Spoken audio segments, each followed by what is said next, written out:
नमस्कार, मैं हूँ राधा राणा और आप देख रहे हैं द लाइव। आज हम बात करेंगे बिहार की राजनीति में बढ़ते बयानों और बदलते समीकरणों की। जिस तरह से पप्पू यादव ने आरजेडी के प्रति अपनी बेरुखी और दिखाई है, कांग्रेस की संभावित रणनीति पर बयान दिया, उसने साफ संकेत दे दिया कि गठबंधन में सब कुछ ठीक नहीं चल रहा। पप्पू यादव ने पूर्णिया में पत्रकारों से बातचीत करते हुए कहा कि कांग्रेस को मजबूत करने की दिशा में सब मिलकर काम कर रहे हैं, लेकिन अगर आरजेडी को ये पसंद नहीं आता तो इससे फर्क नहीं पड़ता।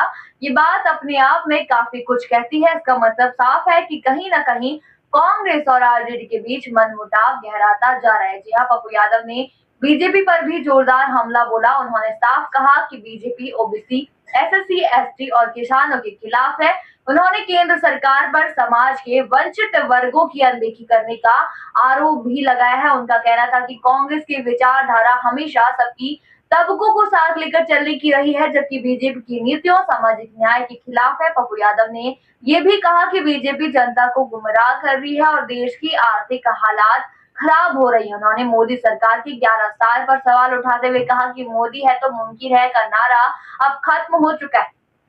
रुपये की कीमत गिर रही है, अमेरिका भारत पर टैरिफ बढ़ा रहा है, लेकिन प्रधानमंत्री मोदी इन सभी मुद्दों पर चुप्पी साधे हुए हैं। बात अगर कांग्रेस की हो तो पप्पू यादव ने यह तो साफ नहीं कहा कि कांग्रेस बिहार में अकेले चुनाव लड़ेगी या नहीं, लेकिन यह जरूर कहा कि पार्टी अपने नेतृत्व की दिशा पर ही आगे बढ़ेगी। उन्होंने कहा कि कांग्रेस एक विचारधारा पर आधारित पार्टी है और नेतृत्व जैसा निर्णय लेगा उसी पर कार्यकर्ता अमल करेंगे। इस बयान से ये संकेत जरूर मिलता है कि पप्पू यादव की कांग्रेस में नजदीकियां बढ़ रही है और भविष्य में उनकी भूमिका अहम हो सकती है। अपने राजनीतिक भविष्य को लेकर पप्पू यादव ने साफ कहा कि उनका मकसद सिर्फ लोगों को जोड़ना है। उनका कहना था कि वे सभी को साथ लेकर चलते हैं, विश्वास करते हैं उसको चलने में और उनकी प्राथमिकता जनता के मुद्दे हैं, ना कि सियासी गोटियां बिछाना।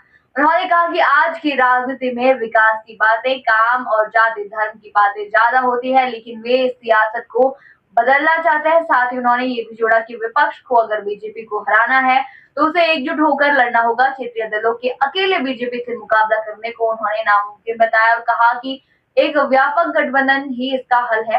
उनका कहना था कि भाजपा एक संगठित और संसाधन संपन्न पार्टी है जिसे अकेले हराना संभव नहीं है। जब पत्रकारों ने पप्पू यादव से लालू प्रसाद यादव और अखिलेश यादव के रिश्ते पर सवाल किया तो उन्होंने बड़ी शालीनता से कहा कि वे कोई ज्योतिषी नहीं है जो निजी रिश्तों पर टिप्पणी करे।